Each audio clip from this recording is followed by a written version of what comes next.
Now that Link has left CLG, he decided to do a farewell note in which he outlined quite a lengthy, long account of his history, both in League of Legends, but obviously more specifically and more pertinently, his time in CLG and the players he played with, teammates, the leadership, the coaching, how he felt every single split went for them in LCS, the issues he felt they had, and to some degree addressing his own part within it. Now, the problem with this farewell letter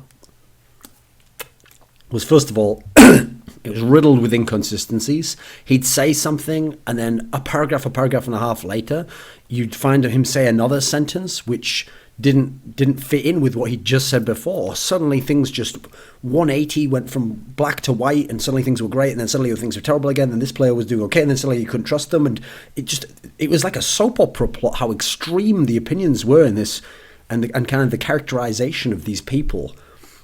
That's one thing that was a huge problem. Secondly, this piece was a great example of why interviews performed by people with a skill for interviewing, which doesn't necessarily mean a natural skill, but they've developed the skill over time, the ability to extract information, to know where to direct someone, to pull them back, like, okay, you didn't quite answer that, like here's what I was kind of thinking about, and maybe you didn't address that. This is a great example of why that's so important in the community, because when I was reading this whole thing here, as you'll see when I go into the video, he leaves details out all the time, and he's going into appalling detail on some other things you don't care about. There's contradictions of things he said that don't fit in with something earlier he said, or you want to go, okay, well, if both these things are supposed to be accurate from your perspective and you haven't mischaracterized, then there's something missing here. You've got to explain the connection between how we got from here to here and why that then took you to here, but then you could go back to something.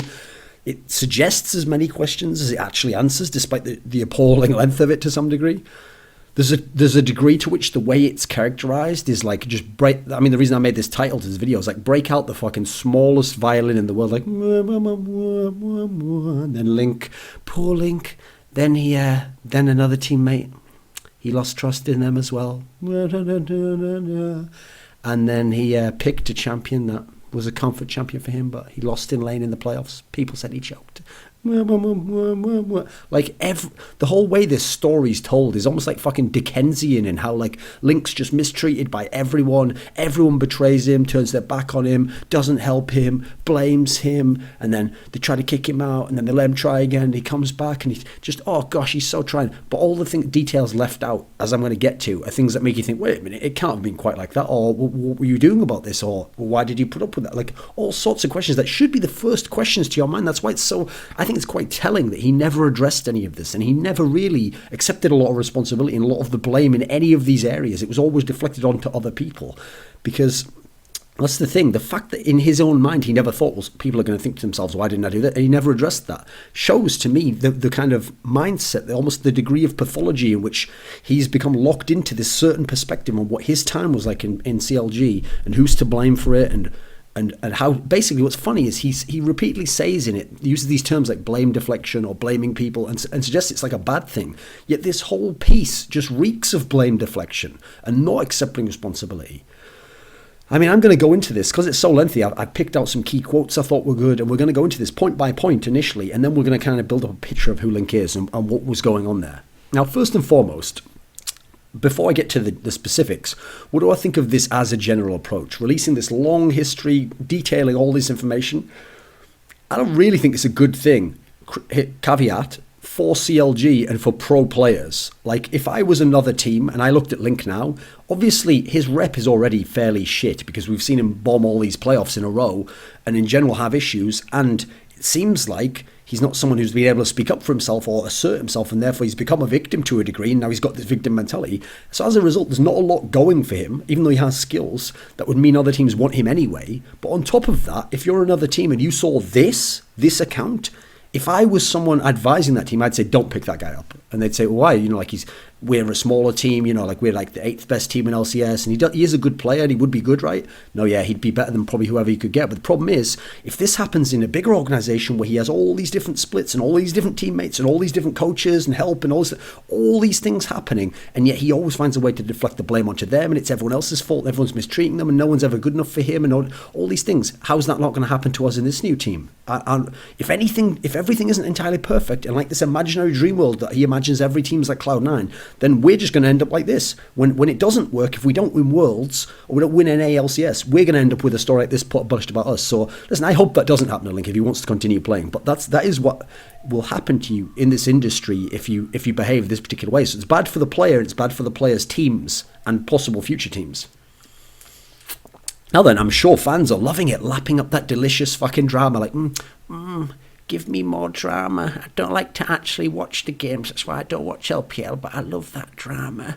And then the same person like goes in and to get something like a cookie from the pantry or whatever, and then they walk past the front room and their mum's watching like a soap opera, and they're like, why do you watch those shit soap operas? They're fucking nothing, those. They're just a load of sensationalist bullshit. Then they're like, and then they hear a sound on the computer like a new notification. Ding, gotta go back to upstairs, mum. Reddit says that someone's talking shit about someone.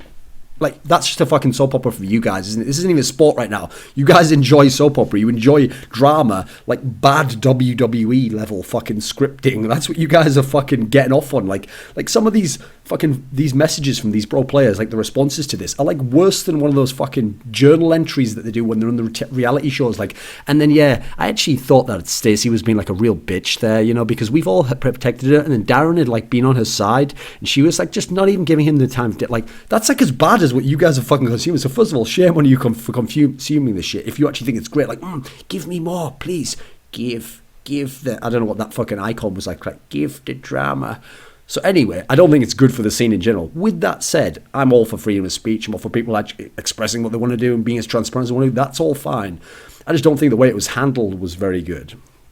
I mean, let me contrast this to when Tabs had those issues in Alliance, and he put out that, I can't remember if it was a Twit-Longer or an Ask FM. I think it was an Ask FM maybe, detailing all his thoughts on Alliance and the problems they'd had. His was much more forgiving of teammates. Like, he was trying to be understanding of teammates each time. Every time he would list a problem they had, he'd be very understanding of why it was, and he'd try and outline, like, oh, you have to understand as a person, this is what this guy was like. And he would outline it. And a lot of the similar issues were being exposed here. Interestingly, Tabs actually won an EULCS with one of the most dominant records ever. So it shows how successful teams have these issues as well. It's not like only CLG has them and every team's this wonderful place. And CLG's this nightmare, hellish, fucking dark, Gnostic world that Link is trapped in, waiting for some fucking Sophia miracle-esque light to come down and raise him to the higher realms, releasing him from the evil Archon Doublelift, like what, and Monty, you know. But the way that Tabs did it was much lighter, I thought, and his team was a lot more reasonable, and yet he was crucified for that. People went in on him and attacked his character and said about him this person. Yet, as far as I can tell, in general, a lot of people's initial response to this Link video, like Facebook post or whatever it was, a Google document, I guess. A lot of people's initial response to that was actually like, yeah, great, oh, I'm glad he's finally told everyone, and yeah, fuck all the haters and all that. Like, I don't all like that sort of stuff. Hypocrisy, basically, in the community, since they like one player and they didn't like the other for whatever reason. Now then, from reading this, my initial thoughts on Link as a person go like this.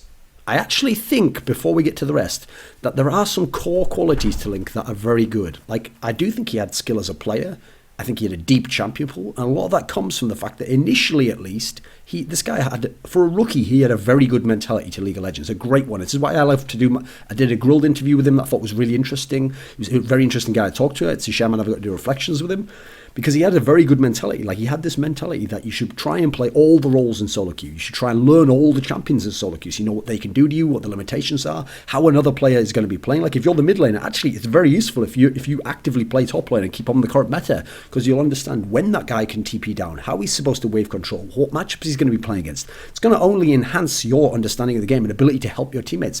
That is a great aspect, and I can see the base of where this sort of approach was one of his problems in CLG, that he'd see people doing roles that he might have played where they weren't building the most efficient manner, or they were asking for too much, or they maybe hadn't done what he'd done, therefore they didn't have as much of an expansive understanding or perspective on what the other person is expected to do in a different role than theirs. And they'd make unrealistic demands, or they'd get angry and frustrated. That's all great. He's an intelligent guy, actually, and in his own way, if you interview him, he can be quite articulate. Even in this actual piece, I thought he was actually fairly inarticulate, believe it or not, even though he went to all this length. Like I say, he left things out, and then sometimes he would just throw things away in a very glib kind of flippant man, like, and then the people criticize his LoL. Like, that was just bizarre to me, man. I thought this guy was opening up and telling, so that kind of itself betrayed something a bit weird about his attitude, his personality, which I'll kind of get to later. Because, put it this way, Doublelift, in his response Facebook, I'll put all the links to all this shit in the description box. Doublelift, in his response to Link's post, came off more articulate, more reasonable, and more accepting of responsibility. And this is Doublelift we're talking about here. Now, Doublelift is not a very articulate guy. He's not a guy who usually thinks that well and is able to express himself so well. That's why he comes out. That's why a lot of it's hyperbolic and sound bites, you know. So the fact that Doublelift came off so much more reasonable, actually, in contrast, makes Link got quite bad for the way this blog went. It seemed very sour grapes and quite bitter. Even though I do appreciate there were issues and some of them were beyond his control, I'm going to try and keep it reasoned as I go through all these different points. I'm going to go point by point to a degree. But let's be real. A lot of this was fucking bitching, whining, complaining, deflecting, putting blame on other people, never accepting responsibility, having unrealistic expectations yourself, kind of wish fulfillment of what you want the world to be and not being able to accept what it is and then giving up on it and not actually giving, all sorts of issues that we're going to get into as we go through this. So, okay, he's an intelligent guy. He initially had a good attitude, but the problem is he doesn't seem, repeatedly in this piece, he doesn't seem to accept responsibility for his own problems and seemingly refuses to play a role within the team's, let me think how you'd phrase it. Well, just refuses to play an actual active, proactive role within the team's issues itself. So he refuses to be a true leader, yet he's someone who seems super hypercritical of leadership or anyone who has any power and authority and access and agency over the team. Yet, because his way of being super critical seems to be a very passive aggressive one. He doesn't actually say these things or make it or force conflict points where someone has to give in or they have to try something.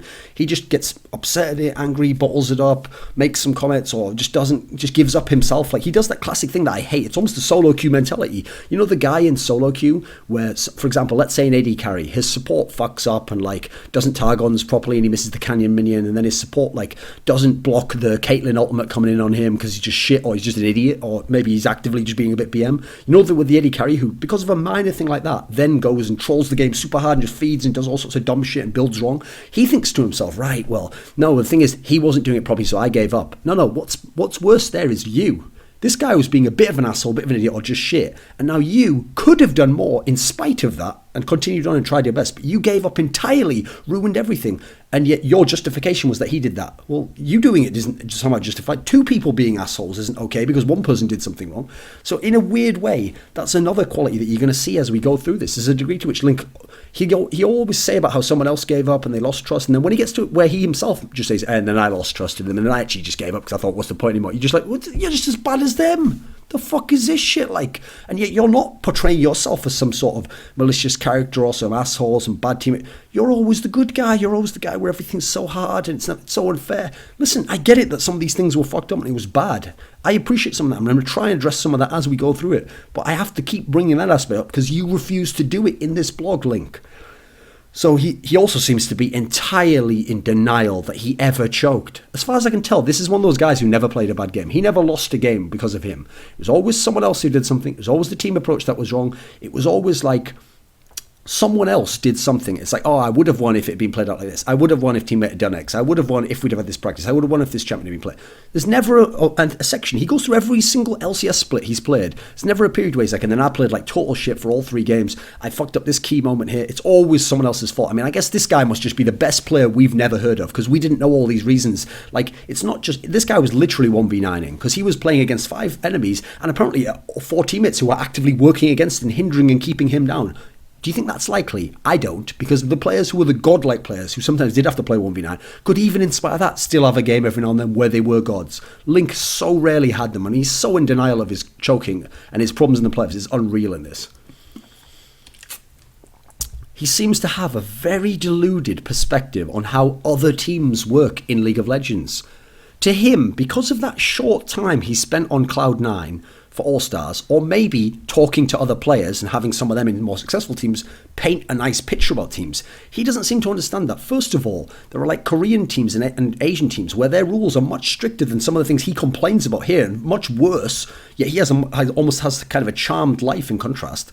Secondly, there are teams in Europe and NA, the same region as him, that are having more success than him. That in game, when we don't know all these personal issues, we see them and go, well, that works well, or it's working well enough, and this plays very, very well.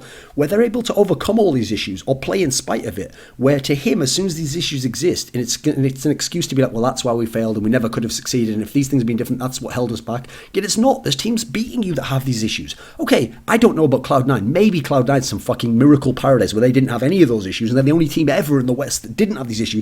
In which case, that's ridiculous in itself to talk at that, because obviously it's a special mix of those 5 people. You're not in their team, you're not them. If these other teams, TSM or Curse, all these others, are having some degree of success without that, then you can't use that as the excuse anymore, because they're succeeding beyond you. Dude, if you knew some of the fucking horror stories I've heard from some of the Gambit players of when they were playing together, and they were winning these fucking lands. They were placing top 4 in these lands. Big international competition, they were beating top level teams. And they had some of the same issues you're talking about here, but times 10. The difference is they didn't give up, and they still played in spite of it, and they accepted that the world isn't perfect and didn't use it as an excuse every time. In fact, one of the reasons why I think in general I have a fairly level head when it comes to being able to analyse the game from the outside is that I always keep an outsider's perspective. So what happens is, players, some of them who are my friends, tell me stuff. And it's always like this. When things are going well, there's no issues, and that guy doesn't choke, and there's nothing going wrong here, and the team's great, and the coach is great. As soon as there's any small issues, they might be still having success in the game, but suddenly, oh, that guy's an asshole, and, we're probably not going to do very well now, and it's all ruined. And yeah, I look in the game, and sometimes the results haven't changed from when it was the awesome time. So you've got to take what they say with a pinch of salt. It's like, if you talk to your mum, okay, say your mum works at an office somewhere, and then she comes home, it's a hard day, and she's like, oh, and then this guy was really getting on my ass, that guy's such an asshole, and all this stuff. Like, she's letting off steam there. Some of it's going to be hyperbolic. Some of it's going to mischaracterize the situation. She's probably not going to mention that she said something wrong in the argument, or she kind of provoked that person. Whatever it might be, it's a different relationship. You don't take that as like the gospel fact and then imagine that there's nothing else to it, and that, oh, it doesn't matter what they say. This is the facts of what happened. But this is what people do all the time in the esports industry, as players, as teams. And that's why, as an outsider, you have to take all that stuff and go, okay, maybe there's something to this, but still maintain your own view on what's going on in the game. And let's look at the problems in the game. And fuck all the drama shit. So yeah, I think he's very deluded in that sense. Now let's go point by point, because I've got a lot of different comments on this. But what I did was I picked out kind of some of the highlights of what he said. So first and foremost, he brings up his kind of origin story in League of Legends. Now what's interesting is I actually can relate to his background quite a lot. I thought it was quite an interesting, cool start, where he was a Brood War fan, StarCraft Brood War, the first StarCraft game, the expansion pack Brood War that was played for over 10 years competitively in Korea at a very high level. And I can get this, because this is one of the things that got me into RTS and MOBA, was watching these Brood War games with Bisu, Jaedong, Flash, these gods of the game who were just at such an incredible level, and they played in this very tight-knit Korean community of the best players ever in the world who were practicing maximum amount of time. Really, in many ways, it's like the zenith, the absolute peak of what esports competition has ever accomplished, because it was an incredibly skilled game with a lot of variety, but then also the maximum discipline and work ethic from these Koreans, and kind of like the perfect scene in terms of like just a hermetically sealed little world where all these godlike pro gamers were competing in one city and playing each other online in every game. It was fucking incredible. He was watching all these OSLs, MSLs. I get it. I can see why he got so excited about it in that sense. There's parts where, okay, one thing, very early on in this piece, he says this line, he says, quote, "I don't really want to straight up flame people, that's just wrong," end quote. Now that in itself is just absolutely nuts when you think about some of the things he says in the rest of this. Now listen, he doesn't say like that guy's shit or whatever, but the way he characterizes people and the way he's very black and white with some of the aspects of them, and the way he'll add a lot of detail in for someone else, but then he sometimes will like limit what he says about his own role within it, and the way he's very to a degree, he's kind of condescending about some of his teammates, and he's sometimes very harsh about how he presents them, and sometimes it doesn't always seem like he's so forgiving of them or willing to accept some of their difficulties as people. If it's a difficulty that they have that isn't something that's a problem for him, he's almost sort of like, why can't they just be this, that, and he's not willing to accept them as they are. So to me, that is a ridiculous opening statement anyway. Now later on, he says that I'm someone who is affected by my emotional state. If something isn't going right, I'm going to change it or do whatever is going to make me happy, end quote. Now, this in itself is a great example it's a great insight into the mind of Link and how he writes this, because that's not enough to tell me what the fuck that means. You have to tell me more about the emotional state. Give me an example of it. Go more into detail of and then when I get into this sort of particular situation, I have this problem that this happened. Because that right there is so vague and would fit so many people that it's almost like those cold reading techniques. You know how people, like cults and stuff, get people into it, right? It's because, and horoscopes and all that shit work. It's because what you do is you say some vague comment that actually contains a lot within it and can allude and imply a lot, but doesn't specify. Therefore, it'll apply to a lot of people. So, for example, you could say to someone, are you someone who people see and they think you're actually quite shy? But once you get to know them, then you will open up and you'll feel more comfortable with them. You might be like, that's me actually. People think I'm more. No, that's almost everyone, by the way. Almost everyone. That's vague enough, but contains what feel like some specifics that everyone will connect to that and be like, yeah, I'm like that. Doesn't matter who they are. They could be a very extravagant person, could be a very introverted person, could be a very extroverted person. Someone will connect to all aspects of that. That's kind of what you did here. I'm someone who's affected by my emotional state, as opposed to who? Like serial killers, like. I don't know who we contrasting this against. What does that mean? To what degree? In what senses? He never goes into it. That thing of, if something isn't going right, I'm going to change it or do whatever it is to make me happy. Unfortunately, he says that in a very offhand manner, but to me, that kind of sums up a lot of the aspects of when he has problems and when he has issues, he buries his head in the sand, or he's just passive aggressive, he just hopes it changes and he sits back and he just goes, well, I know this is going to fail, but we have to play it out anyway. All these aspects, it shows that even though it sounds proactive, to some degree, he's going to try and make himself in the short term happy if needs be to get through this situation. Well, listen, it's a coping mechanism, okay? Fair enough. That's who he is as a guy.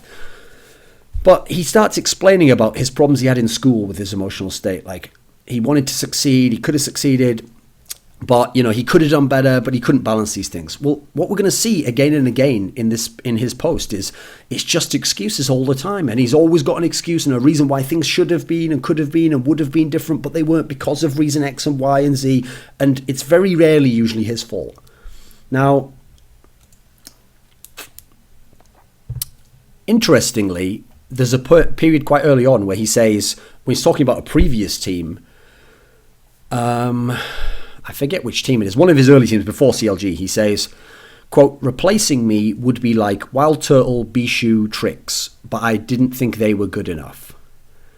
Now, I can't remember when that is, end quote, but that in itself kind of shows you the mentality of Link, which is going to be an issue later on, which is, remember, CLG has all these issues with recruiting the right players and all this sort of thing. One of the problems I've noticed with CLG players is that when they always think to them, they all have this mentality, by the way, of what Link has here, where even though their results are shit, they're facing 5th place almost every split, and they're never delivering on their promise from the regular split, and they're never even reaching semis or finals in general, apart from that one time. To the rest of us, we think, right, well, CLG isn't a top 3 team, looking at the whole, being holistic about their competition, because we take into account the fact that they choke in playoffs and do badly and just aren't good.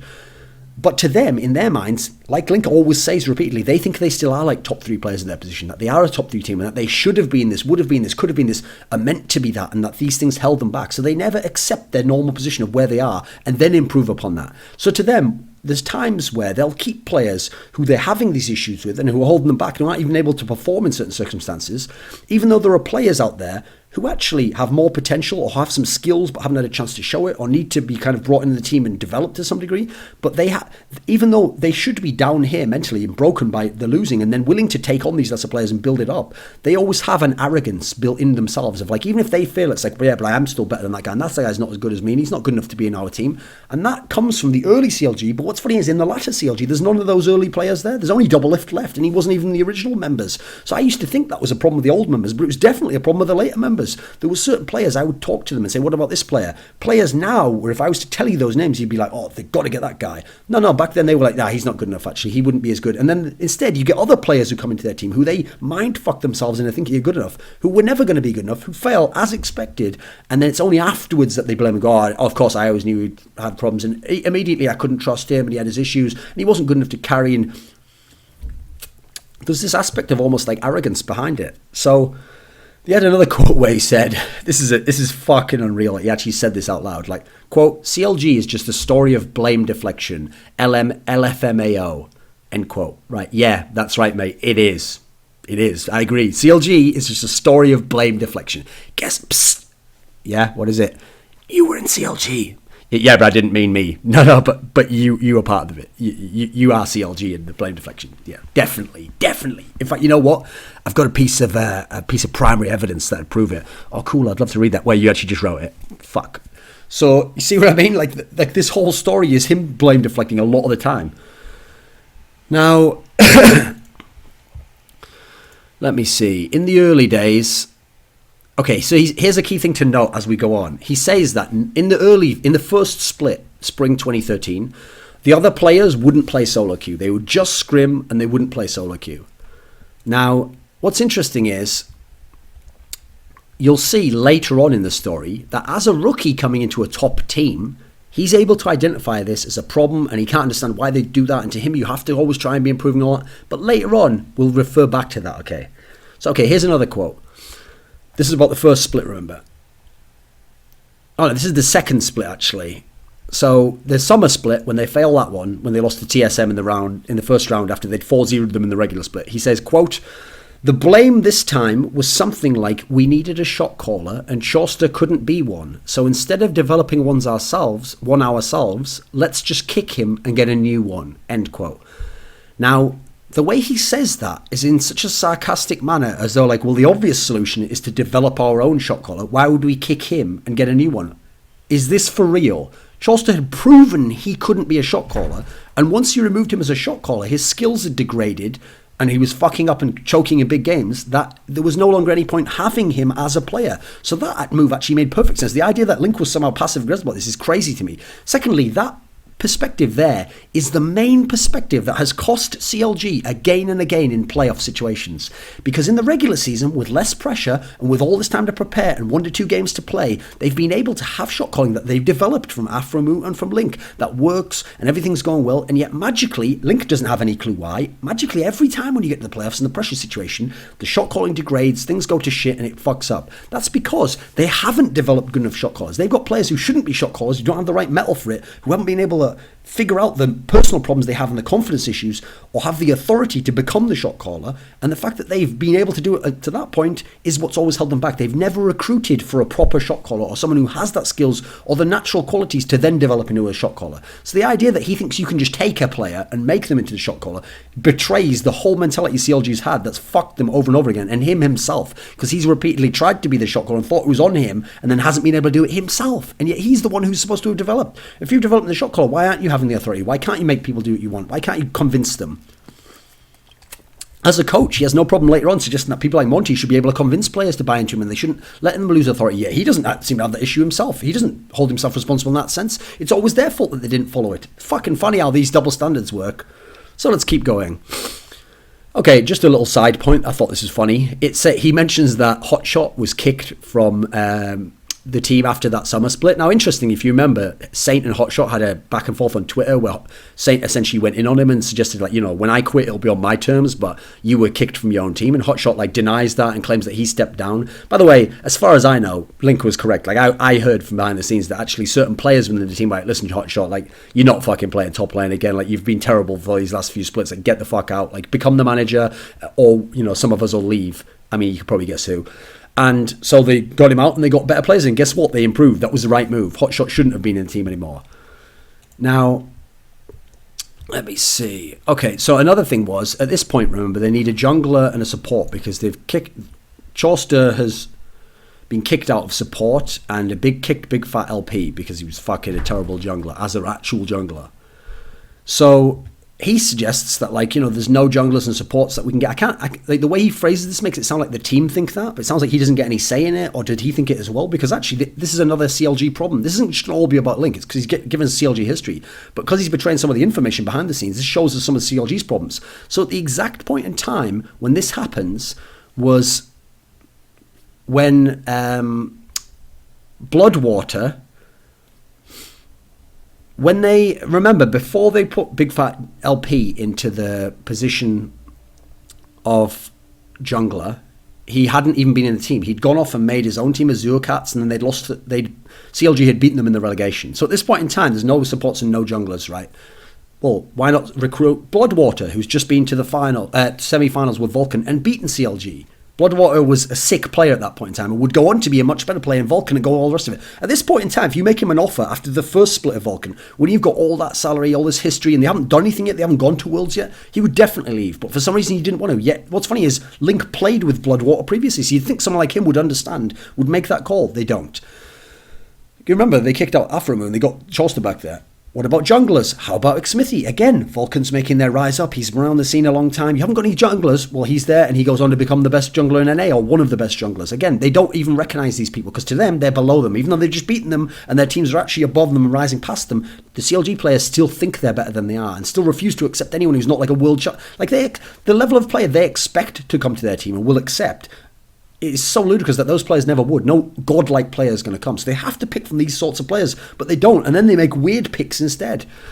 Now, he also mentions this hilarious shit that the CLG players during that summer period when they didn't learn like new champions and all this shit, none of them played Zed and they had no clue what Zed does. Now, that is fucking unreal if that's true. Imagine playing against Zed if you've never played him and you have no clue what the abilities do. It'd just be a complete train wreck. Like, what the fuck would you do? If that's true. I don't know if there's more to that, but that's unreal if that's true. Now, he mentions CLG's story of blame deflection. Yeah, no shit, mate. Yeah, we figured that out. Now, interestingly, as he's going into LCS Spring 2014, he refers to this as Doublelift's roster. Now, this is an interesting thing itself that Doublelift didn't address in his follow-up.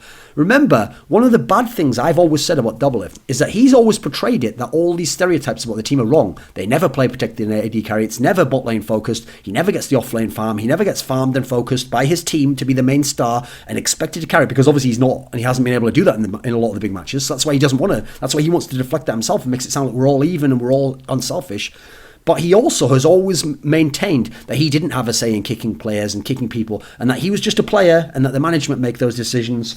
Yet actually, as I've always suspected and suggested, he has had a direct role in this. And some of these players that he's turned down, like some of the players I've talked before, would have been much better for the team, but he had a role in them not coming and in shitter players coming, in fact, instead. And therefore, when those players fail and then he loses trust in them and all that, I don't really have that much sympathy for it because he created this world. Now fucking live in it. Enjoy the world that you've created in where you had the most say to a degree over a lot of these team aspects. So you can't deflect it on other people. That's the thing. If you want to be, I love going the Uzi eye route. Like if you are really good, demand things to be done your way. Demand things to be the way you want it. But then don't complain as though someone else made those choices. You made those choices.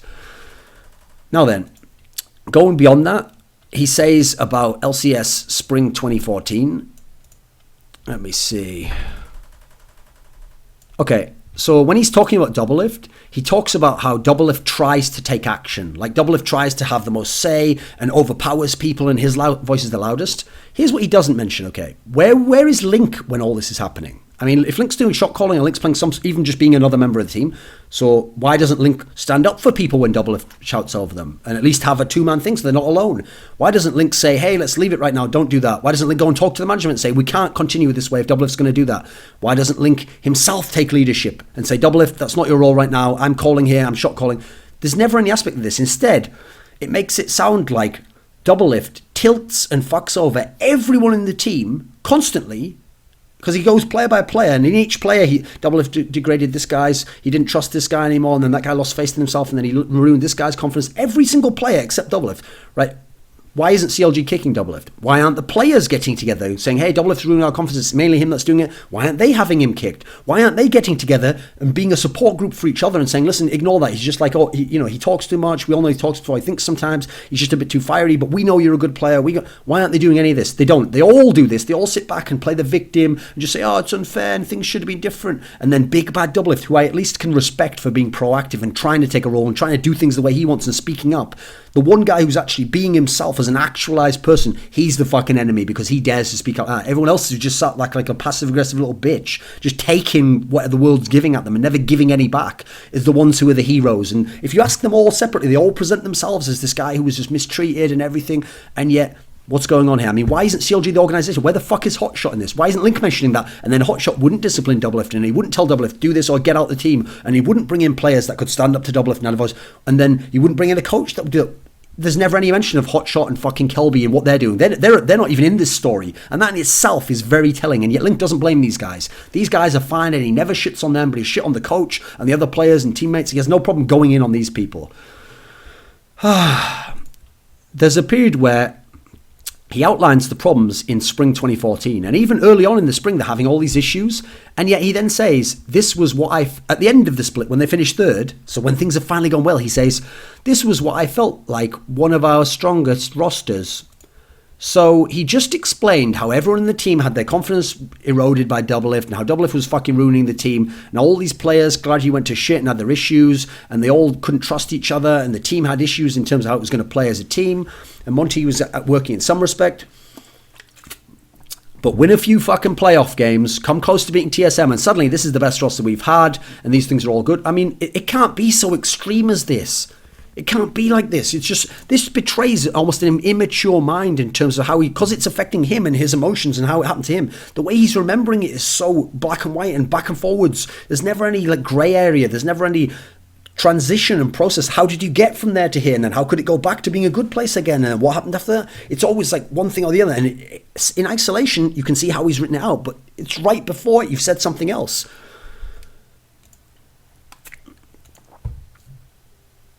I mean, so, okay. When he talks about Ni and Tonso, he says all this stuff. He basically attacks the community response to Ni and Tonso and says how you shouldn't speculate without information that you have. Like, that's just the wrong thing to do.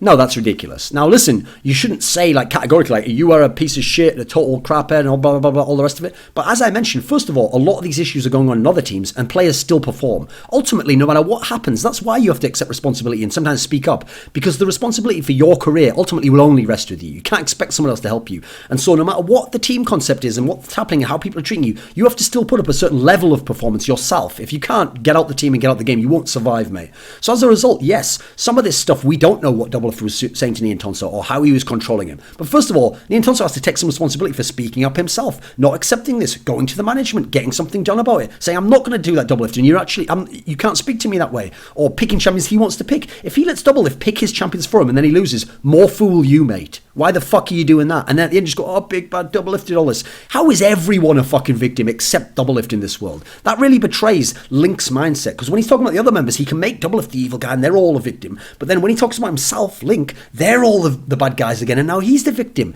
This same process repeats over and over again. Of course people can speculate.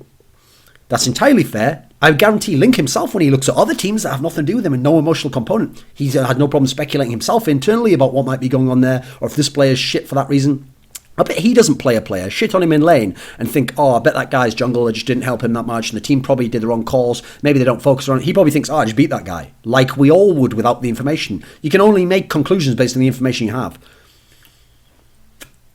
Now, I do always say your conclusions should only be as strong as the base of the information you have. If you have a very weak pool and you don't have a lot of information, yeah, don't make strong conclusions. But you can definitely speculate, especially on in-game stuff. The notion that you have to have perfect knowledge of everything that was going on in the team to speculate at all or make a comment on anything that happened in the game if a player's choking and can't perform is ludicrous. It doesn't matter why he's choking and why he can't perform, mate. He isn't doing so. And if he's not playing an active role in that and getting the fuck out of a team and going the one way it doesn't have these issues, then to a degree he is to blame for it. Not entirely, but he is complicit within allowing those people, helping those people, sticking around so they can continue to do these things to him.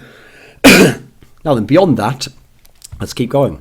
So he makes this crazy statement where after he's talking about the Cloud9 period, he says, if I didn't play with C9, there's a good chance that I'd still be on the CLG roster today. I compare a lot of what C9 did to this date that CLG doesn't do. Now again, I've already mentioned, that in itself is, I think, part of his problem right there. He wants the world to be like Cloud9. Now, why is Cloud9 so amazing and so wonderful like this? Are they all just magical humans who never have any of these issues, never have any problems? No. Presumably they have a good leadership, they have a good support structure, they have the right management who can talk to the players and sort things and takes a proactive role. Presumably as players, they've had to learn differing relationships and how to accept one guy's authority, and then another guy has to learn not to behave in a certain way. And as a result, listen, their results haven't always been identically great all the time. They've probably gone through periods where they had these issues. To Link, it's just some magical world that never happens. And yet here's the problem. Think of this thought experiment. If CLG was like Cloud9 and they'd had the same 5 players for all of Link's 5 splits, I would understand how they could have the same results, have the same problems, and how the same things could occur again and again, and everyone who came in and all the players in the team get bullied down Doublelift and they never regain confidence. But that's the problem. They've changed so many players over these splits that at the end, it doesn't matter who the player is, where he comes from, even regionally, what part of the world he comes from, what his initial persona was like, what his background is like in terms of the success level he's had or not had, or if he's a rookie or a veteran, or how he played in his previous teams. None of these things seem to matter. The same problems happen because when you join CLG, you get molded into a CLG player and you get this victim mindset and Doublelift bullies you and all the things we've heard a million fucking times over. That's suspicious right there, because that says you, Link, and CLG are playing an active role in this happening. It's not just that Cloud9's this wonderful world. You've got a machine here for creating these sorts of players who were put in this position and the same results happen again and again. And yet you just imagine like, oh, why it's so unfair. Well, it seems like no player could be put into this team at this situation. No coach, no player, nothing can happen. And again, where in these situations, where is the manager? Where's the owner of the team? Where the fuck are these guys? Remember, when he blames Monty, it's because Monty doesn't live in the house. Well, Kelby lives in the house. Hotshot lives in the house. Where the fuck are they when all these things are happening? When Doublelift's bullying people and talking over them, or whatever Link's perception of it is, and he's breaking people's confidence, where are these people to step in at that point in time? They're not there. Now, he mentions that on C9, the word shot caller means you get people to do the more team-orientated stuff like Dragon, Baron Control, rotations. In other words, CLG shot calling is like babysitting. Cloud9 wasn't. Now, I get that. That's also why CLG's recruiting the wrong sorts of players here. Either the whole Doublelift Ruin People's Conference has a degree to it, or they're getting players who actually aren't capable and who all need to be micromanaged. That's a problem I've always thought in CLG, actually. They got all these people who are passive-aggressive, who are quiet guys, who are beta male types. I know that's like a very loaded term right now, but you know what I mean when I say it.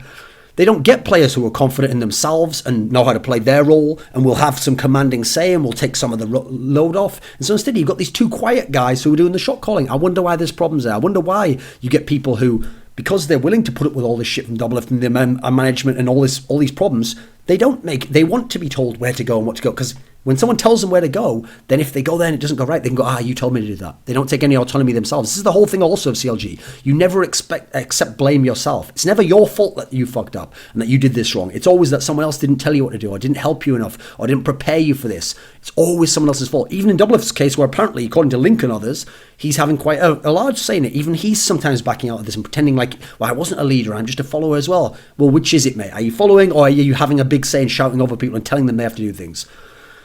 This is what's so interesting about it, because comparing to Cloud9 is ridiculous to me, because Cloud9 is the biggest outlier I've ever seen in the West. When I think of some of the people I know from Europe, like the Lemon Dogs guys, and the guys from fucking Fnatic, and the guys from Gambit, and the guys from Alliance, some of these guys had some of these issues. They were doing very well internationally, making semis of Worlds, beating top Korean teams, winning their region, and yet they got past some of these issues. It's in CLG that they imagine that if these issues exist, that's the get out of jail card, that's the excuse, so that then if you lose, you just show that excuse that this happened to me.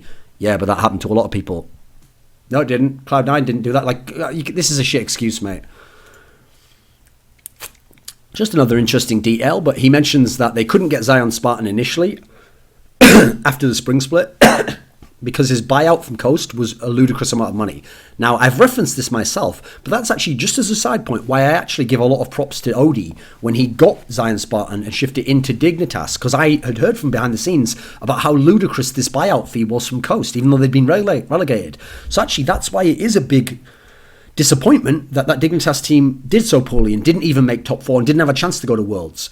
Because they were a team where he'd spent a lot of money and he'd really had invested in getting these, what he thought were going to be superstar players, like star caliber players, and putting them into his team and saying, right, let's go for it this time. Let's go for qualifying the world. So I'll give Odie credit for that. I think that's very big. And I'm glad that this information has finally come out of how ridiculous that actually was. Now, okay, in terms of, I missed this already. When he was talking about the Cloud9 aspect of the shot calling, that comes into Dexter, okay? So he says, I expected Dexter to play in a similar way Meteos did. Be a shot caller, be the shot caller, be the fucking man, and lead the team because you have the most flexibility in the game at all points.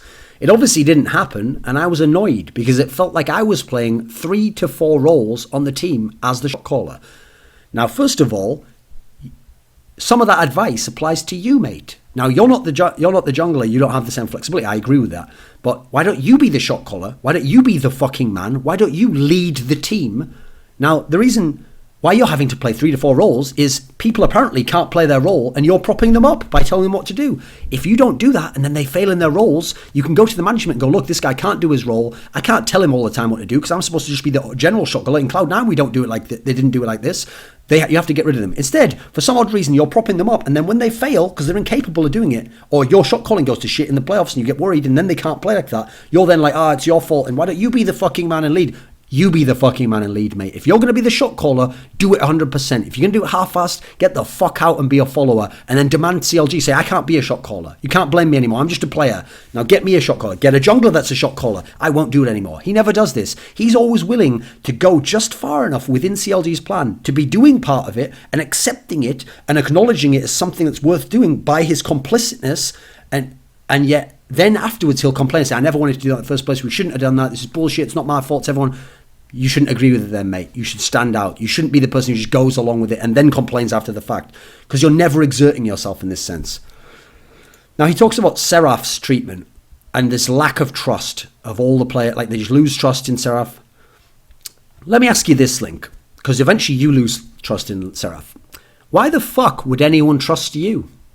I mean, first of all, you yourself take part in abandoning people, losing trust in them, eventually just thinking... I mean, the way he presents when Seraph joins the team is sort of like, this Korean top laner, as though he's going to be the next flame. It's so passive-aggressive and condescending, as though, like, what a stupid idea. That's what the tone of it is. Like, what a stupid idea bringing this guy in, and what, he was going to be really great. Was it was your fault that he failed? Why have you brought this guy in? And yet he himself then doesn't give this guy a full chance and doesn't help him as much. Now, he does to a degree. He sometimes explains, like, trying to help out, like he talked about when Neon was there, would try and do some help, extra ganks top. That's all great. I don't think he's black and white like this. Like, he's a total asshole, like some of the others maybe were. But why is he abandoning people? And not only that, if I see that he's abandoning people, why am I going to help him out? And then he wonders later on in the story why people lose trust in him, why people lose faith in him, why people don't do what he wants. Well, you're exhibiting this, you're taking part in this bully behavior, in this mob mentality yourself. So why aren't you helping out someone like Seraph or Nien or whoever it is, and at least forming a twosome? Hey, are you friends with Aframu? You were this time. There we go, there's a threesome. Why aren't they all getting together and talking to these people outside of where Doublelift is when he's in the other room and saying, listen, don't worry about that. We're a team unit. We can work together. And listen, we'll work with each other in the game. And he can have his say and he can do this and we'll help him to some degree. But we're not going to ruin the team concept for the sake of then later on blaming him and saying it was his loud voice that made us do it. We have to take responsibility ourselves. Why don't they ever do that? Why is there no support from the other members with each other? It's because on a lower level, what they leave out is that they're just as bitter and do their own shit to each other and don't want to take a role and don't want to be the guy who makes a step forward and does something, because then they could be blamed. They want to sit back and be the critic and judge other people and blame other people and deflect blame.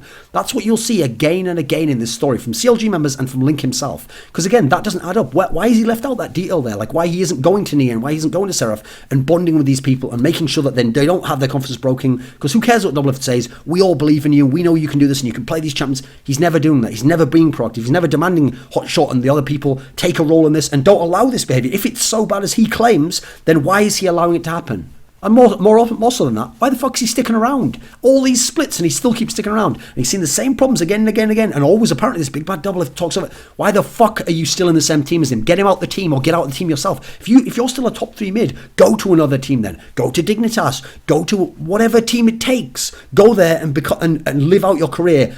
The reason why you don't is because then you'd be responsible for your mistakes. And then you know what? You might also find out that the grass isn't greener over there. There's some more of the same problems. And you know what? Now you might not even be with as good players. Now you might not even have a player as good as Doublelift on your team. It's all so convenient. It sounds like he's just like trapped. He presents it as though he was like a beaten wife. Now the difference is, you know what, from the outside, when you see a beaten wife, you think to yourself, why does she stay with him? You know this is going to happen again. Like, just leave him. The difference is, because she's being physically and mentally broken and abused, she might literally fear for her life if she leaves. There might be all these extra problems. He might go and ruin her work. She might still love him to something. There's all these extra issues that don't exist for Link actually here. With the way the contracts work, every year or so the contract's ending and he has to renegotiate and sign a new one, and they make him...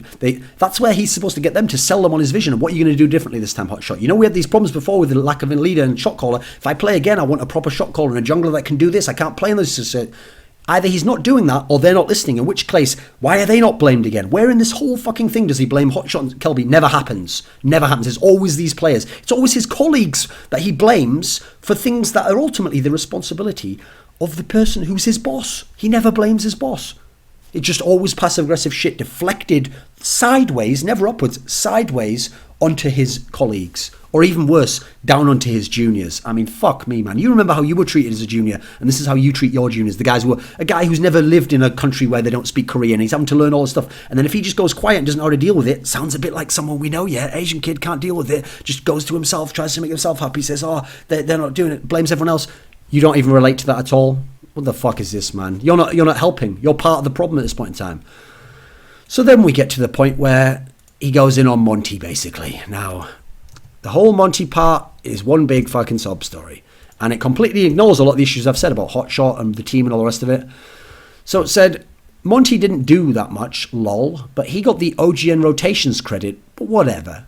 The way that's phrased right there is perfect, because that is exactly the way Link expresses himself on a lot of these key, very serious issues, again and again, that betrays what very likely is how his personality is. If something happens that he thinks is unfair, or it's bullshit or whatever, instead of just being like, this is wrong, and stating it like seriously, he's always like, huh. He does it in a flippant way, as though he doesn't care, like he's too cool for it. That's like a way that people passive-aggressively do things, like, oh, and then things are fucked up, yeah, whatever, man, whatever, like, I don't care. Whereas really, you do care a lot. That's why you're being this passive-aggressive. That's why you're throwing shots at people and being bitchy and salty here. So just fucking say what the truth is. Okay, what didn't he do that he got, you can't just say he got credit for the rotation. Okay, what did he actually do, and what was the difference? If it's so important, if it's a key thing, elucidate us, expand upon it. Explicate the point. Explain yourself. I've used too many X's there. So he says about the team, Monty gave up on us, open brackets, straight up walked out the door after scrims, close bracket. Now, this is something that I've heard multiple CLG members tell us a story around the community to people outside of their team. Now, first and foremost, shut the fuck up talking shit on your own teammates who are actively in your team. But okay, in this scenario, Monty's left, okay, so they're talking about somebody who used to be in their team. But they do that, by the way, about all the people who leave their team within the community and blacken their whole reputation. So anyway, they've told this story again and again. Now, he didn't entirely do it here, but because he gives no details about it, he doesn't mention what happened in the scrim. He just mentions it as though scrims happened one day, and for no reason, Monty just got up like, see ya, I'm out, and just walked out the door. I mean, there's no more detail to the story. He'll give you appalling detail on things Doublelift's done wrong and all the rest of it, but no more context here, Link? Why's that? Now, I'm not going to tell you what Monty's reasons are, or what it is, but actually I have had talked to Monty about this issue because I'd heard it around the community. And after I'd listened to Monty's aspect, I went separately to other people, one-on-one, and corroborated aspects of it and asked them about it and said, hey, what happened with this situation? And what I found was the CLG members mention it like Link here. Either they mention it with no context, never mention anything they did, or some of them would even mention it like, Monty used to just leave scrims and stuff. And I'd say, really, is that true? Because I actually investigated it. It sounds like there was one incident ever where he walked out of a scrim session because he was like frustrated or something. And they were like, well, yeah, I mean, that is true. It only happened once. But whoa, wait a minute. You just characterized it purposely as if he just did this all the time and he was a negligent coach and didn't do it. That's just so dirty, but it gives you an insight into their mentality of how they just... Here's the thing. They know that someone else has done something slightly wrong, so they expand that and exaggerate it and make it look so bad that you're looking over here and go, wow, God, how could that person do it? So you're never looking over here at them and asking, well, what role did you play in this and how were you involved in it? You're never looking at that because they've made it so extreme over here that it distracts you entirely, and that's something they've done to themselves. And I think some of them just believe the lie themselves, and they believe the exaggeration compared to the truth, that they never want to look into it. Now, he says, a coach should never lose face in front of his players, yet he did. Well, again, doesn't that have anything to do with Hotshot and Kelby? Why are they not enforcing the coach's authority? Why are they not stepping in and making sure these things... They're never mentioned again. They are never mentioned at any point in this. It's always the coach who's supposed to do that. Well, let me use the same logic. I'll use that on you then. A shot caller should never lose face in front of his players, yet you did. Oh, but you have excuses to why, don't you? And I didn't always have the authority, and this player talked over me, and this Doublelift guy is quite a character, and it's hard to get there, and then he ruined the thing of the other people, and then things that... Oh, it's funny that, isn't it? When it's you who's in that situation, you can understand why you can't always corral people and control them, and how if someone doesn't want to be coached and doesn't want to be taught and doesn't want to be led, they won't be, and they'll do whatever they want. Yet you can't have that same relationship, and you can't have that same sympathy or compassion for your coach, apparently. Interesting that, isn't it? Just an interesting difference in perception, kind of a gap, a chasm that you can't leap there. Yet it's the same scenario actually happening for both of you. Now, there's a line where he talks about the fact that people think he just played Hearthstone all the time because of the climbing the ladder episode, and obviously he was very high up on Hearthstone ladder or something. And he simultaneously tries to imply it's not true, he didn't play Hearthstone that much, but then also sort of admits that he didn't play League that much and that no one was playing League that much. And then he says this great quote: "I know it's supposed to be your job, but when your team isn't even improving and everyone is by themselves, what is the point?"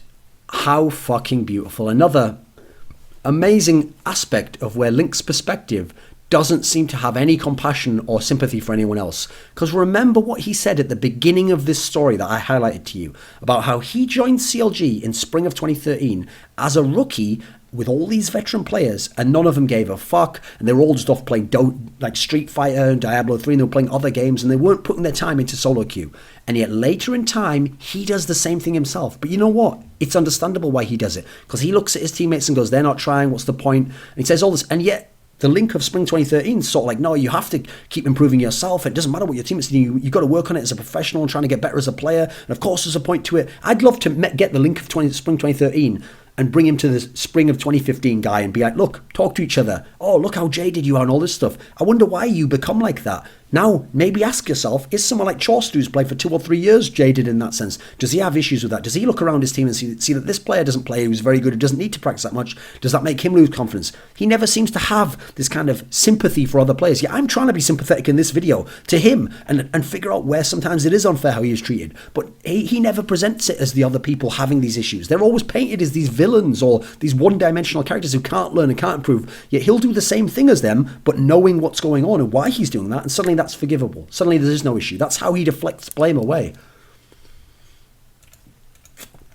There's just one little quote that I have here, just because it's fucking hilarious. Oh yeah, so wait a minute, let me think, what else is there about Monty? So yeah, no mention about all that. Okay, so there's one line where he says this: "People have this weird speculation that me and Afro and Double are like super close friends. Full stop. We were, comma. Right, I'll just stop there. Even though he goes on to explain about that they then fell out later, just the way that's phrased shows the fact that Link doesn't believe that anyone who's outside of CLG is ever allowed to have anything. They can never have anything close to an accurate perception on anything in CLG because they weren't there and they didn't see it and they didn't have those conversations and they don't know that what this guy's really like. They can never have anything close to that. So to him, people have some weird speculation that him and Afro and Doublelift are friends. 1 second later, well, we were friends. And then that's where, in square brackets, I would insert, but how could they ever know that? And therefore, since they couldn't know that, why would they ever make that? And what a weird thing to think. And how could they know that? I mean, we were actually friends, and we behaved as friends, and we constantly were friends. But how could they ever say that? What a fucking strange world. I mean, this makes Link sound like fucking Rick James in that Dave Chappelle shit. Remember the shit where Dave Chappelle, what's Dave Chappelle's brother called? I can't even remember. That other Chappelle guy is saying that story about how Rick James had all the mud on his shoes and he stamped on Eddie Murphy's couch. And he's like, fuck your couch. You know what word comes next. Fuck your couch. And then they ask Rick James in real life, did that ever happen? And he's like, no, why am I going to do something like that? Huh? What? I'm just going to go and stamp on someone's couch, do something like that? Why the hell would I do something like that? And then there's that pause and they just keep the camera rolling. It's like, yeah, I did that shit. It's like, the difference is, it's hilarious, but the reason why he did that shit, if you remember, is because cocaine's a hell of a drug, because he was coked out his fucking mind, and that's why he can't remember half that shit, and he was acting like he was wilding out, wasn't he? What's Link's excuse for this? Just he's almost as bad as this, in fact, that 1 second later he admits it. What a weird guy. That just shows you what a strange guy he is. Oh yeah, still on the coaching point.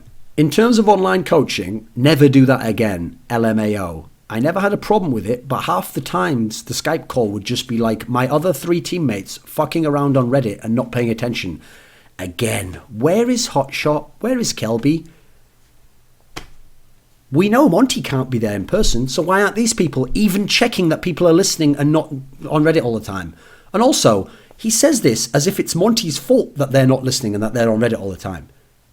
Notice he doesn't phrase this as if it's their fault that they, who claim to want to be coached and to want to be a world championship level team, don't have the respect for their coach to even pay attention to listen, and then later are going to blame their coach for not being able to implement the right plans or having the wrong plan and not understanding them.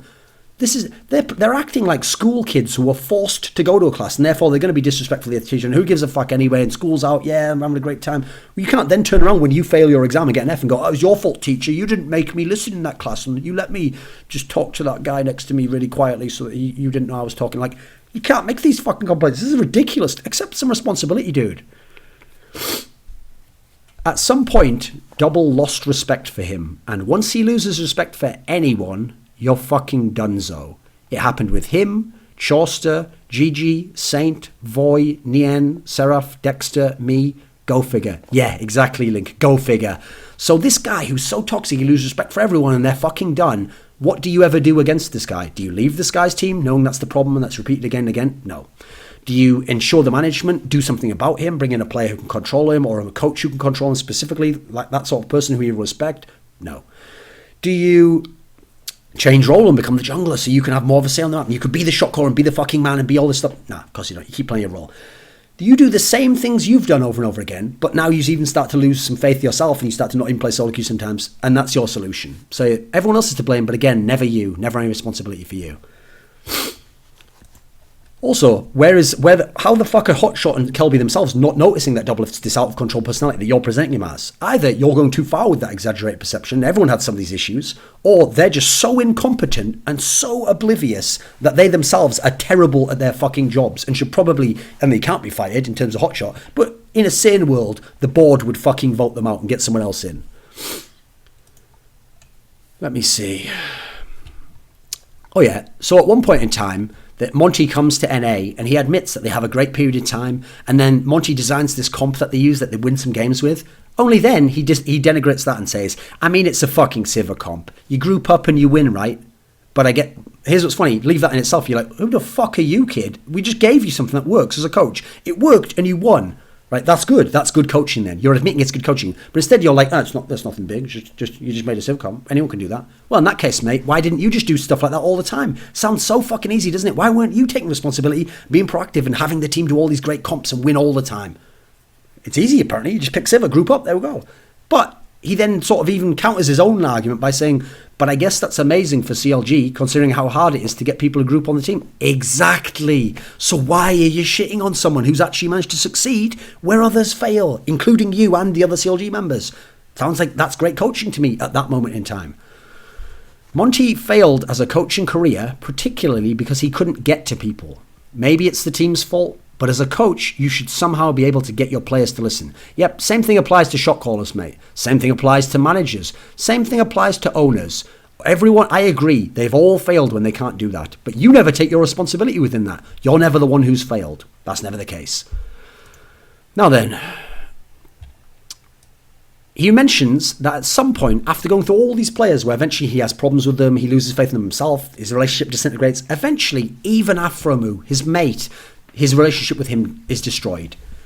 Have you ever noticed how, forget Doublelift for a second, forget CLG as an organisation, every single player that Link plays with, his relationship with them, either his respect for them or thinking what they can do, or just directly his relationship, fails, falters, breaks apart, is diminished. It doesn't matter who they are, where they're from, or what their background is.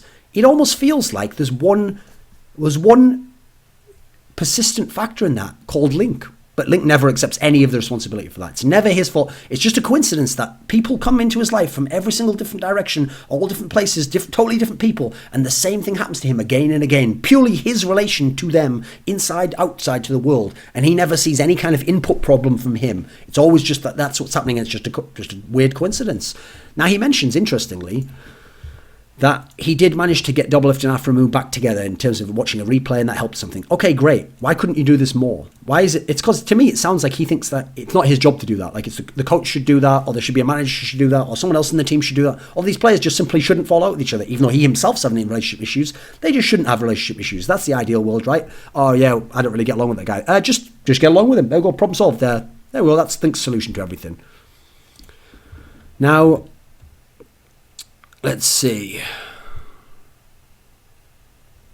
Okay, so LCS spring changes happen for... Oh no, I've skipped ahead a bit. Okay, let me see. Okay, so before they get Seraph... No, this is after, actually. I fucked this up. Let me think. Was it before or after they got Seraph? Okay, when it comes to getting... He says this quote, I still think I was a top 3 mid in NA. In terms of knowledge, shot calling, laning, I was still confident I can do well. But because it's CLG and we failed for like 2 years, open brackets, 4 splits, it was time to do yet another roster change, lol. again, that whole, like, what out of place humour this is, because to me that would be the most depressing, serious part that I'd have to expound upon and be like, this isn't acceptable. But it's always like, lol, lamao, LMFAO, like, just what a crazy, frivolent way to talk about your own life, mate, and your fucking pro career. But he says this, okay, that they failed all this time, so why, almost as if like, and then we made another roster change, so that's the dumb thing to do. Well, no, it seems to be the right thing to do often. Now, in terms of making the roster move, what's interesting is, when he's talking about here, 4 splits, that means he's talking about making a roster move after Seraph has been in the team for a split. So after he's spent all this time outlining that Seraph has all these issues, will never be allowed to play top lane carries as long as Doublelift's in the team, will never get top lane attention because his relationship with Dexter's broken apart, and he tells Dexter to not even come gank top, and no one's ganking top for him, and he's just left on his own to play these champions and to fail and to have no, and he's not even friends with anyone, he's not socially sound, he's having real problems performing, all these things that are going wrong with Seraph. And Link's now suggesting that, like, why would we make changes? Oh, we're just going to make changes with CLG, are we? What a schizophrenic set of opinions Link repeatedly has on his own teammates. It's like every time they lose a game, it's like, oh, they have all these problems and issues, and why do we get them? And then when they win a game, it's like, I understand what he could be capable of, and if Doublelift didn't hold him back. And then after the season, when they kick the person, because that person's been kicked and someone else has taken action, he can criticise that action, but he never suggests other action himself. So what was the solution here, Link? Keep Seraph and have the same issues again? I don't get this attitude. Where is this attitude coming from? What an entitled person Link seems like. And he's always right. He always, in his mind, he always changes the filters and adjusts. Like, it's like he deletes a little part of reality and pencils in his own thoughts and then makes that the reality again. It's like, oh, see, it's always I'm always right and they're always wrong and everyone's fucking up and everyone's betraying me and letting me down. Another classic one. Quote, obviously I choked during every playoffs, lol, when I truly believe the entire team underperformed at every single one. Well, isn't that just a fucking convenient coincidence? Now, let's imagine this premise is correct, that he never choked. The whole team underperformed at every single one. Okay, let's accept that premise for this moment. In that case, Link never choked. He just underperformed every single playoffs of his career. In that case, he's not a very good player. He doesn't seem suited to pressure. He shouldn't be on this team, and he's not a top 3 mid in NA. Problem solved. Now then, let's go into reality where he did choke. It's quite obvious from how good he was in regular splits and sometimes, like with Cloud9, but then how poor he was in the playoffs, that as a shot caller he choked, as an individual player he choked, and he lost faith in his teammates, all this stuff. If we accept that, there's still issues here where actually you do need to replace players, and you can't have this many players having these issues and having issues on each other. Like if Doublelift's being that toxic to other people, or if Link's not able to micro people, or if Link's not able to have confidence in his own play and then shot call, then yes, these players should be removed. And it's not like we win as a team, we lose as a team. That's the most bullshit thing ever. Plus, this will be the first team in the history of sports where they failed 5 times out, well, no, something like 4 times out of 5, and yet everyone was equally responsible for the failure and everyone equally underperformed. First time in history. I've never seen it. I remember when the Lakers failed in the 2006 playoffs in the first round. They were 3-1 games up over the Suns because the Suns were missing Amari Stoudemire, their center. So the Lakers went inside all the time with Kwame Brown and Lamar Odom, and they had Kobe at the time, who was the best player in the NBA. And so even though they failed, one of the games they lost, which is a closeout game they fucked up on, they lost the series. The Suns came back to win 4-3 and moved on. They had a game where they lost, yet Kobe scored 50 on a really good shooting percentage, like 60% shooting percentage. That's like one of the best NBA playoff performances ever, and they lost. Why does that never happen for CLG? Why do they have all these times where if they don't choke, and if they're all good players, why aren't some of the players actually not underperforming? Someone having a good performance. I mean, I've seen this in League of Legends all the time. Certain players going godlike, even though their team's doing shit. Faker's an obvious example, but he's the big outlier. I can think of other ones, other great players. I mean, I've seen games where Bjergsen went ham, where the rest of TSM was falling apart completely. They had one against Dignitas in the regular split now, this last season. But magically with CLG, it's okay for them to just all perform like that. I mean, Link's just so all over the place with his points. He has no consistent philosophy. He just changes as things happen. So this is right, and then this is wrong, and this is it. And he's the only one who remains correct in every scenario.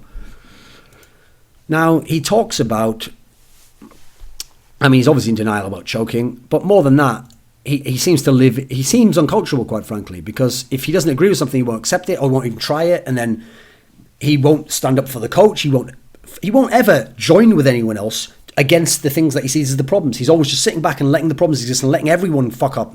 He never takes a proactive role in it.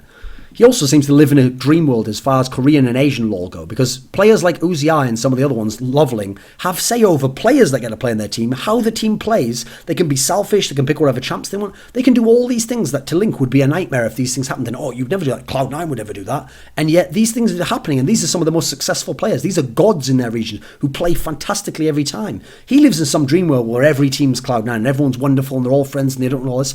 It's like wish fulfillment. He just thinks to himself, well, this is what CLG is, so all these problems are only CLG, and everyone else is this, oh, look how green that grass is, and it looks, oh, there's no cow shit over there, I can't smell any from over here, and hey, oh, look, the sun's shining perfectly on that area. And then it's like, actually, mate, some of those same things exist over there that are the problems that you're complaining about now. They just don't whine about, and they accept some responsibility, and maybe they're proactive about it. That's why it's not as much of a hindrance to them. Also, he seems to have some impression that coaches should magically fix every one of these problems. It's never the player's responsibility to be motivated and to listen to the coach and be respectful, to try and implement things, try and work with their teammates. A coach is supposed to come in, understand all these players psychologically, fix every little problem, make them do things that as a professional and someone who wants to be a world champion, they should want to do themselves anyway. And where actually sometimes they're actively against doing these things because they don't need it or they think it's a waste of time. He's supposed to magically do all these things. Funny how they've never had that coach in CLG. They had Monty. By the way, notice he never mentions in the context of Monty that was when there barely were any coaches in the West. He was one of the few coaches they had. So there were teams beating them and placing ahead of them who didn't have coaches. I mean, teams like Vulcan. I guess technically people are going to say Ken Mawasby. Whatever, I'll skip that one. But there are players placing above them who don't have coaches, don't have proper coaching on this level, who don't have even the advantage of something from Monty, who are doing better than them. So what's going on here? He makes out as though every team had like some full staff and coaching. As a result, they're the ones who are disadvantaged because they don't have their coach in-house and all this. That's never mentioned. But more importantly, why is CLG never able to get a coach who can do any of these things, who can magically fix all these things, who can control people and have authority? Why is that not Hotshot's fault? Why is that not Kilby's fault? He never puts the blame onto them. They're never even brought into the equation. They're never mentioned. They're invisible in Link's piece. It's fucking bullshit. Why doesn't he ever leave? No, why doesn't he ever make demands? First and foremost, he never does. Or if he does, he doesn't accept them. If they don't accept them, why doesn't he ever leave? Why doesn't he ever go on the other teams? He just says some weird thing about contract things. Well, yeah, probably because, mate, no one wants a fucking choker who's bombed out a million playoffs. So you'd have to go to a lesson team, wouldn't you? Like fucking Evil Geniuses or something. So maybe you don't want to go there. Maybe you think that you're waiting for that TSM offer, something stupid like that. I think this shows how deluded some of this stuff is. So when he talks about Skara's way of playing the game, he says it was very scheduled. I don't think it should have been so strict in terms of what side of the map we are pressuring, what our goals are going to be. The game should be flexible/natural. First of all, how do you know what the game should be like? Are you Faker? Are you a Samsung White player? Have you had success? How do you know so much about how the game ideally should be played? You've played solo queue and then you've bombed a bunch of playoffs in the first round with CLG except one split when the league was exceptionally weak and you magically made a semi-run. That's it. You haven't had success. You don't know what it takes to be great in this game. You don't know how the top level teams play, how the greatest teams. Even if you know how Cloud9 play, you don't know how Samsung White play, how Azubu Frost played, how SK Telecom played, how Samsung Blue played, how EDG played, how OMG played. You don't know anything about these teams. You know nothing about how they're constructed. Yet you have this set idea where you think this is the wrong way to do it. Let me let you in on a little secret here, Link. The Asian teams, not so much China, but to a degree, but definitely Korea, are a nightmare if you don't like this sort of thing. They tell you everything to do in the game. Some of the coaches even pick your champions for you and make you go on a champion you're not comfortable and you don't want to play because he wants you to learn it, he wants it to be met, and this is going to be part of his comp. They tell you where to go, tell you how to do it, they drill it into you that you follow this guy and you do this, and at this certain time you do this, and it's all regimented. It's incredibly structured and scheduled. Yet you're rebelling against this. You don't want it to be like this. You don't think the game should be like that. Well, I'd love to know your examples of where it wasn't. Yes, teams like Gambit and C9 have been able to play incredibly in a very kind of intuitive, natural way. Those are outliers. A lot of the most successful teams, therefore a lot of the Asian teams, play in a very structured way. So it's amazing to me that it's so easy to him, without any reasons given, that the game should be like this and that Skara had the wrong approach. But again, interesting that Skara doesn't get the same level of blame as Monty, and yet all these problems happen. Yet Skara's there in person. That's not then the excuse given. Now they're not looking at Reddit, but they're having the same issues. They're fucking up the same way. Why is that? Again, if I was interviewing him, I could ask him that. But we never get to find out. We never get to find out what his role is and whether he listened to his coach and whether the coach can get control of it. We don't. It's all just left more vague. So it says, when people doubt themselves, that's where the coaching staff is supposed to come in and save the day. Is it? Well, cheers again. Apparently, Link just knows everything about how successful teams work. He never leaves and goes to one and finds this ideal, wonderful world, or even a better one that's not quite as this nightmare of CLG. No, he never does. It's just always everyone else's fault. Talking about the playoffs. No, this is not the playoffs, actually. This was that game, the first TSM CLG game in this split.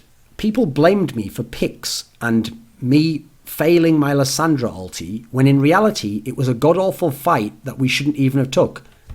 Who's the shot caller, Link? I mean, if it's not you, if you're just pick ban, maybe Afro's the primary shot caller, then why is he not blamed here? You've said it as though, like, there was no one doing shot calling. Like, oh, it was just a bad fight that we shouldn't have taken. Well, that's something that should be discussed with the coach and the shot caller and the whole team, and you should figure it out and work it out there, because that's apparently, to you, a shot calling fail. Now, the idea that he says, when in reality it was a god-awful fight, that's again, Link never accepts responsibility. He won't even accept responsibility for missing a fucking Lissandra ult that we all know he missed terribly, even though it's a very easy ult to land.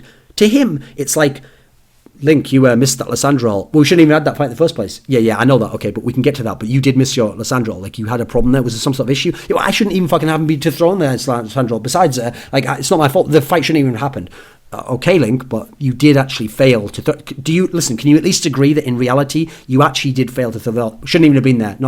You see what I mean? Like, imagine having to work with someone like this. He's not the asshole like Doublelift and so loud voice and shouting over people, but in his own way, this passive aggressiveness is corrosive in its own way, and it's like unwilling to accept responsibility. And imagine if you were dealing with someone like this who never speaks to you on these topics, and who knows harbouring these things, and who seems like he has some problems when he's a bit reserved, or he's just mildly complaining. You'd be like, oh, fuck this guy. Like, at least the big mouth is transparent and you know what the fuck's going on in his head. This guy, you'd be like, oh, fuck this. How can I deal with someone like that? That's the worst sort of person to deal with.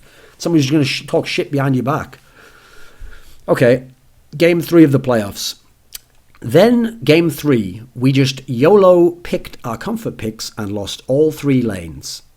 Least we didn't get relegated. Capitals. Okay, so notice how he leaves things out here. So it's just cool that Link picked a comfort pick, champion he's good on, and then lost his lane. Remember, all 3 lanes. So his lane. So no more details given on that. He just lost his lane to Phoenix, who isn't some elite player. And yet, remember, the whole time he's been telling us how he's a top 3 mid in NA, how he's really good, about how he hasn't choked in playoffs, about how he plays well, about how it's other people's fault. Yet even just in laning, he's fucked up and failed and just lost the lane. But he never mentions anything like that, never accepts any responsibility. He just mentions it like, lol, we didn't get relegated. Like, it's like Link's never played a bad game. There's always some conspiracy theory as to what happened that meant it wasn't a bad game for him. So apparently it's just cool for him to lose his lane. Okay, cheers, mate. On a champion that he's comfortable on. Now, talking about team issues, because Link's got a whole fucking boatload of them. So here's another great piece of philosophy, which on a level I agree with to a degree, but it's just so black and white. Quote, a top tier team needs to be able to be flexible and carry out of every lane. I'll stop right there. Right, first of all, there are so few triple threats in the world. I mean, OMG had a triple threat, they failed miserably. LGG had a triple threat. They didn't win LPL.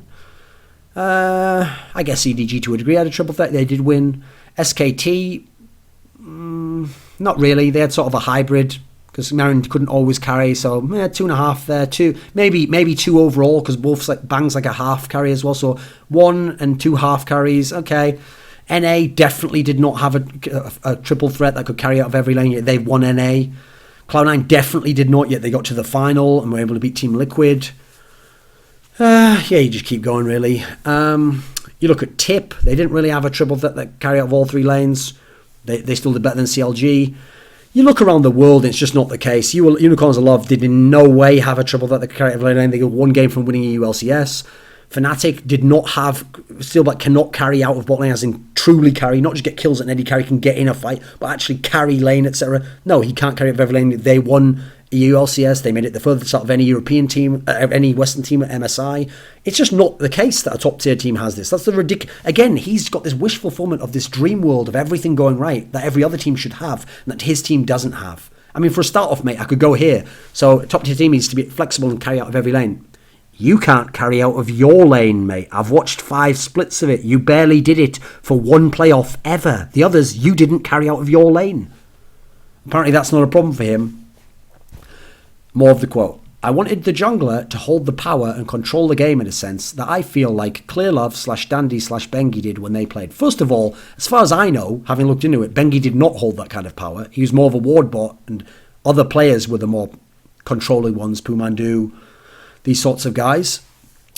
Clearlove, I don't know why he'd mentioned Clearlove. I mean, what the fuck does he know about LPL and what Clearlove did? Yeah, he's watched LPL games, but how much control did Clearlove really have? This is a guy who barely ganked all the time. His players had to be quite self-sufficient in some of their lanes and able to go itself. In CLG world, if someone doesn't gank for you and you lose, it's never your fault. The jungler didn't cut. It's like fucking solo queue all over again.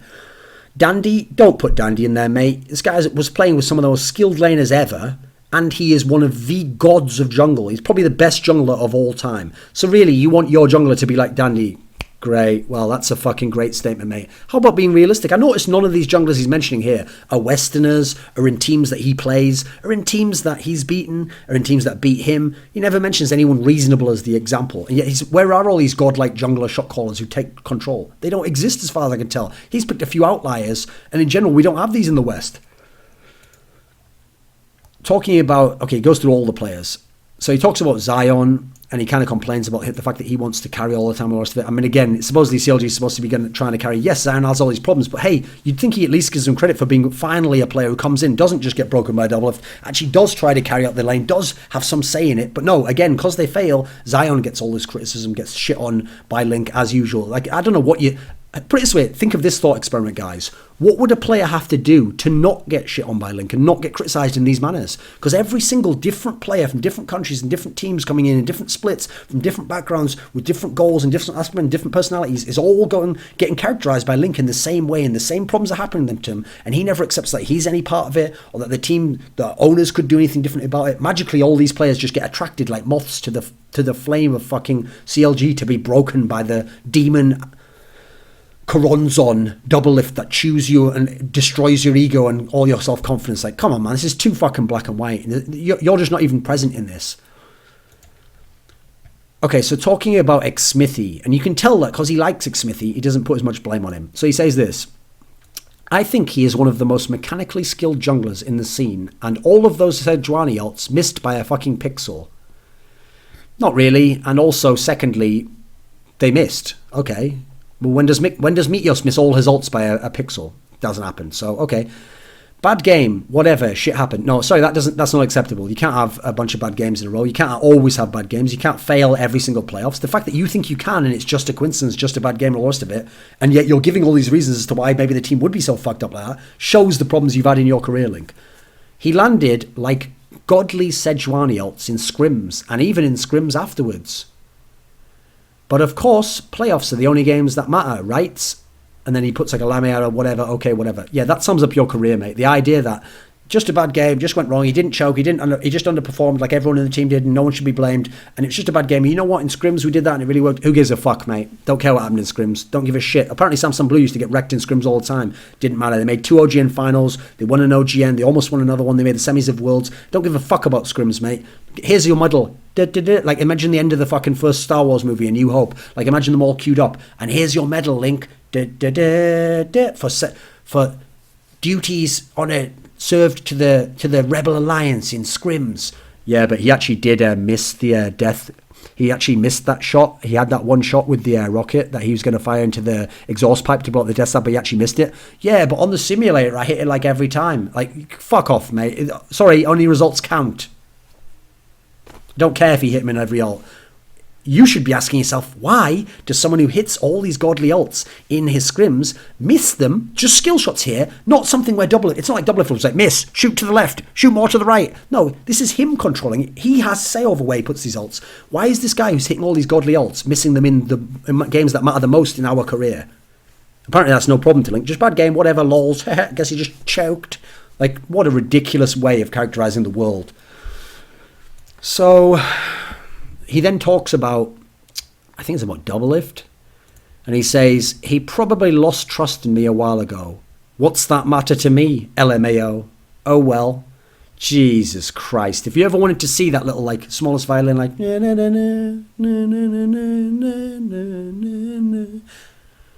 So it's not a problem to you that your teammate lost trust in you. You maybe want to ask about what it is about you as a person that he loses trust in, or why you couldn't, as you expected Monty and the coaches to, get through to your teammate and talk to him and relate to him as a person and find out why is he this way. Maybe he's not a bad guy. Maybe he just has problems at explaining himself or articulating himself. Maybe we can work on these aspects, etc. Nah, he's just lost trust in you. Oh well, lols. Fuck do I care? Let's load up Hearthstone. That's not even music. I've never played Hearthstone.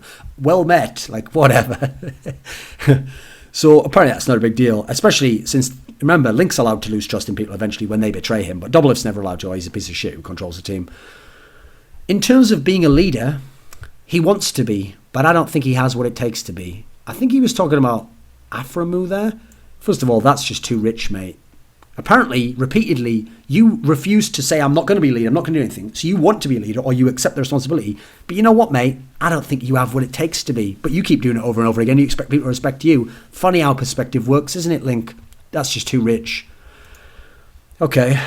Another big problem was that I was in a position of power, yet I didn't have full trust from my teammates. This is going to get beautiful. It's a hard concept to explain, but it hindered a lot of what was necessary. Pause. Yeah, imagine that we removed you and put in Monty there. So another big problem was that Monty was in a position of power, yet Monty didn't have full trust from his team. It's a hard concept to explain, but it hindered a lot of what was necessary. Yep, see, it makes perfect sense, doesn't it? But you didn't have that kind of sympathy for your coach when he was there. You were like, hey, coaches should be able to come in and magically fix things, and they should be able to get authority and not lose face in front of people. It's amazing how when it's Link, he has this sub-story and he expects all this sympathy, but he doesn't have it for other people, even within his own life. Is it any wonder that the relationships don't work between them and how he's kind of always separated from them a little bit and how he's looking outside going, oh, judging them and not understanding them always, and yet they're not allowed to do the same to him. A teammate shouldn't have to be helping them. But at the same time, if there was no one else from above doing the criticising, then who else would? Well, no, I agree. But that doesn't apply to Doublelift, remember. If Doublelift sees problems and he sees that people aren't doing things that he thinks they should be done, he's not allowed to criticise them because he's wrong and he's Doublelift and an idiot and shouldn't ever speak and shouldn't be a leader. But you can do it, even though you choke and have all these problems and refuse to accept them because you're Link and you know what you're talking about, right? What a fucking mess this is. Likewise, I've never really got feedback on what I could improve on. Besides my emotional state, which I was already working on, brackets, not shutting down in scrims, not tilting, working on coming up with comeback plans. Again, contrast that to the Monty situation. I mean, what feedback was Monty getting that players weren't listening and all the rest of it? How was he able to get the authority and help with the owners and all the rest of it? That's never addressed. That's never a problem to Link. Whatever, he's already put Monty in this box where he's failed and it's all a problem, and it's his fault. So now Link doesn't have to think about that. But when it's his situation, he's like, oh, this is unfair, and why does it have to be like this? Why don't people help me? Why is it all on me? Why can't people do things for themselves? And like, it's interesting how that works, isn't it? Quote, you either lose as a team or you win as a team. Really? Because like I've already mentioned, you can be a player like Uzi I, where some of your lanes can be losing and fucking up completely, but you can demand certain things, you can carry yourself. You can actually have the best performance in the game without your team even winning. You can lose and have the best performance. This isn't even a realistic axiom. It's just such a ridiculous statement, and yet it's Link's default, de facto, go-to excuse for when the team loses, and he doesn't want to say that he ever choked or underperformed on issues. On everything else, he'll blame everyone else. But when it comes to these things, he always reverts back to that. And I notice he's infected Doublelift with this shit. Or he got it from him. Whatever. Of this, like, we win as a team, we lose as a team. Well, you never fucking win, so it's just losing, isn't it? So take that part of the equation immediately. And when you do win as a team, you can just go, well, it's just a fucking Civicom. Anyone can do that group together. Really, I thought it was winning as a team. I thought everyone got the credit, remember. It's funny how that works. So yeah, he goes through all the fucking players. He talks about Doublelift, and yet he never tells Doublelift to shut the fuck up, never has him removed, never goes to the ownership, never goes to the coach, never allies with other people, never tries to deflect it. Just accepts what Doublelift does, except doesn't actually accept the outcome and blames him for it and just feels mad about it. So it's just amazing. Goes through all the players. Notice he doesn't spend that much time on himself, and he's rather kind to himself, and it's always everyone else's fault. He's not so harsh on himself. And you know what? This player failed in the playoffs completely. No, he didn't. He just choked, lol. Now, Link, as a person, let's go over some of the things. Like I said, he's in denial of his choking. He refuses to accept that he underperforms, like, for real reasons, aside from it's just a coincidence that happened. Everything's everyone else's fault. Doesn't seem to accept a lot of responsibility. He does seem to have had a lot of difficult situations, yet he keeps accepting responsibilities he can't actually deliver on. Well, eventually it's like the old thing, okay, fool me once, shame on you. Fool me twice, shame on me. Once you know what's going to happen, don't keep taking part in it. Don't keep being part of what's going on and being fucked up. Or if you're going to be part of it, take proper control. Demand things. It's your life. You can't just sit back for 5 minutes and have it fucked up and then go, oh, it was everyone else's fault. You have to take part in this somehow. So yeah, I mean, let me just put in context Link's career for him for a second. I don't know, he probably never watched this video, but whatever.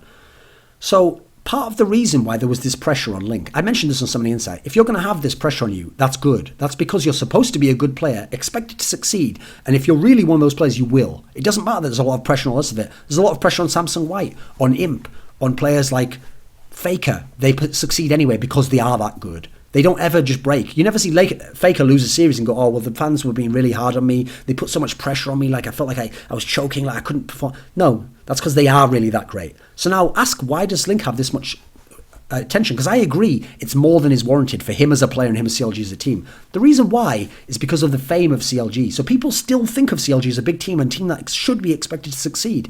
Therefore, he's getting attention, which is some aspects of it are positive, like he's getting a lot of money and exposure and considered a star and loved by some fans, and expectations, where actually it's not warranted because he's not that good a player and his teams weren't that good and his organisation isn't that good and they haven't made the moves necessary as players, team and organisation to be where they should be. Yet he's made a lot of money, he's got a lot of attention, he's had people constantly worried and trying to hope that he does really well. Imagine being some Korean or Chinese or European player of Link's level and having less money, less expectations, nothing, just losing in first rounds, no one even caring, go, well, they should do that because they shit anyway, not even being criticised because people don't notice, don't care and don't have any interest in them.